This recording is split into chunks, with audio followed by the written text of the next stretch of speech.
powerful, even making demands on the executive, with even threats of impeaching the executive. Is that the kind of parliament we envisaged? I think, thank you, Fred. This is not the kind of parliament we wished for. Parliament is mostly known to be independent. But now when you see our case in Kenya, the Senate is not independent, National Assembly is not independent, because they have to find a way to eat. It's because it's a culture people have been brought up in. You see executive is eating soft, now on the other side we have to eat. I think that is the problem that we have been facing. We never wished to have such a kind of lawmakers who cannot make independent decisions, because at times Kenyans have been demonstrating to a point that they feel this bill is not good. But the same people who we voted for, they feel it's executive which is good and not you.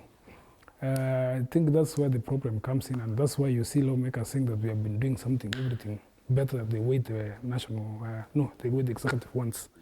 If our parliament was to do things the way the people want, I think we could have been a step ahead. At least there is some bills we could have sensed, like this parliament is always listening to what we tell them. And now the constitution is not that much open for us to punish our lawmakers in a way, because the way it was crafted, it gives them much security in a way that we cannot be at a position to punish them, unless you wait until election comes. And you know, in Kenya, people forget very fast. You can do something today and tomorrow you do something, you chant, and people forget. Because the handout system works very well in a way that people will always sing your way. Do you see that happening, Brian, to members of parliament, that they will very soon forget that it is the president who accused them of being corrupt and still go back to him? Because the president, or even parliament, has been criticized of being a puppet of the executive for the longest time. Or do you see this as the opportunity for these houses to transition into a phase where they're going to be more independent in the way they do their job? The caliber that we have in the 13th House, this 13th Parliament, leaves a lot to be desired.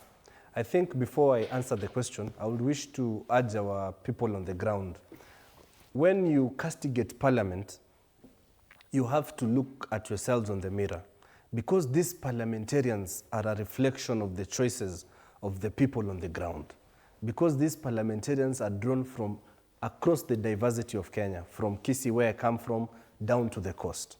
We need to interrogate on what do we really take into account when we are selecting these leaders. Because now, as coming to your question, as you have asked, will they take this opportunity to mend their ways and now start doing their proper legislative work? I think they will not, because the MPs are focused on roles that are essentially not theirs. Because you could find even most of these parliamentarians don't even attend parliament. Even if you ask them what are the roles of a member of parliament, they don't understand, because these are the people who are supposed to make the laws. They're the ones who are supposed to make the budgets. They're the ones who are supposed to provide oversight. But these key roles, they usually forget them.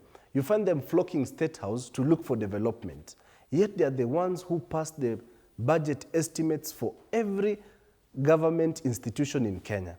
So for them, I think what we need to do is that the induction course for members of parliament should be updated, because they usually go, once they are elected, they go to Mombasa for 2 weeks, they sunbathe, and they come back to parliament. They don't really get to be told what is the role of a member of parliament. Mm-hmm. You're supposed to legislate, you're supposed to oversight. They don't even understand the kind of power that they have on their hands.